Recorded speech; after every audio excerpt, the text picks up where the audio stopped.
নতুন জিনিসগুলো প্রাপ্তি হচ্ছে সন্তানদের পড়াশোনা নিয়ে। স্পেশালি আমার মনে হয় না কোনো বাবা মাকে বিশেষভাবে কিছু টেনশন করতে হবে।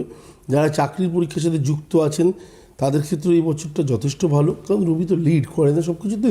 তো সেই জায়গাটা এবং রবি এবং মঙ্গলের কম্বিনেশনটা যাদের মধ্যে থাকবে তারা এই বছরটা ফাটাফাটি যাবে। মানে আমার দৃঢ় বিশ্বাস মেষ রাশি যাদের সাড়ে সাথে চলছে এই মুহূর্তে তাদের ক্ষেত্রে এই বছরটা সাংঘাতিক যাওয়া উচিত। মানে যদি কোনো ব্যবসায়ী হয় বা কেউ যদি ভালো কোনো প্রফেশনে থাকেন, দু হাতে অর্থ উপার্জন করার মতো জায়গা থাকবে।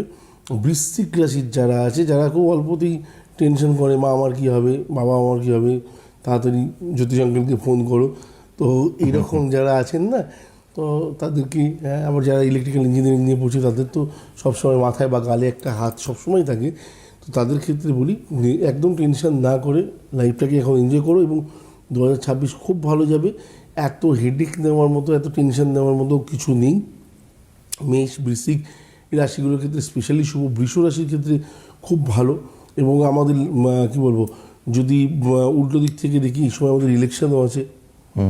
তো 26-এর মে মাসের মিড, হ্যাঁ ঠিকই বলেছি, মে মাসের নাগাদ ইলেকশন আছে এবং সেই জায়গাটাতেও আমরা একটা হয়তো ভালো কিছু দেখতে পারি পজিটিভলি।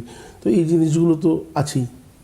না, এর সঙ্গে সঙ্গে আরও যেই ব্যাপারগুলো হয় সেগুলো হচ্ছে যে ধরুন আমাদের ব্যবসা বাণিজ্য ইত্যাদি, হ্যাঁ, সেটার একটা চেঞ্জ ওভারের জন্য আমরা যতটুকু জানি যে একটা চ্যালেঞ্জ নেওয়া হয়েছে কেন্দ্রীয় সরকারের তরফ থেকে, হ্যাঁ, যে যথেষ্ট হয়েছে আমেরিকাকে তেলবাজি, যথেষ্ট হয়েছে, উই আর সেলফ সাফিসিয়েন্ট, 130-135 কোটি দেশ, আমরা নিজেরা তৈরি করে নিজেরা সারা বিশ্বে আমরা সাপ্লাই করতে পারি।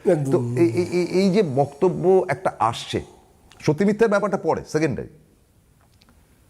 এখন কথাটা হচ্ছে চেষ্টা করতেই হবে, মানে আমি পারবো কি পারবো না এটা পরের ব্যাপার, কিন্তু আমাকে চেষ্টা করতে হবে। তো এই চেষ্টাটাকে তো আপনি কৃতিত্ব দেবেন নাকি? অবশ্যই, এবং আমার মনে হয় এটাতে বেনিফিটেড হবে এবং এই টাইমটা আগামী দিন আমরা আরও অনেক কিছু দেখতে চলেছি। মানে 2026টাতে যদি আপনি বলেন তাহলে পরে আপনি যেগুলো হয়তো এখনো পর্যন্ত কখনো ভাবেননি সেই জিনিসগুলো আমরা দেখতে পারি। 2027টা কোথাও না কোথাও গিয়ে আমি পরে আলোচনা করবো সেটা। হ্যাঁ, তো সেই জায়গাটা নিয়ে একটা প্রবলেম হতে পারে, কিন্তু 2026টাতে আমার মনে হয় মারাত্মক কিছু নেই। তবে হ্যাঁ, বেশ কিছু জায়গায় কিছু দুর্ঘটনা অঘটন যে জিনিসগুলো আমরা থাকি সেটা তিথি নক্ষত্র অনুযায়ী অবশ্যই আমি আগে থেকে পার্ট টু পার্ট বলবেন, পার্ট বাই পার্ট বলে দেবো। তো সুতরাং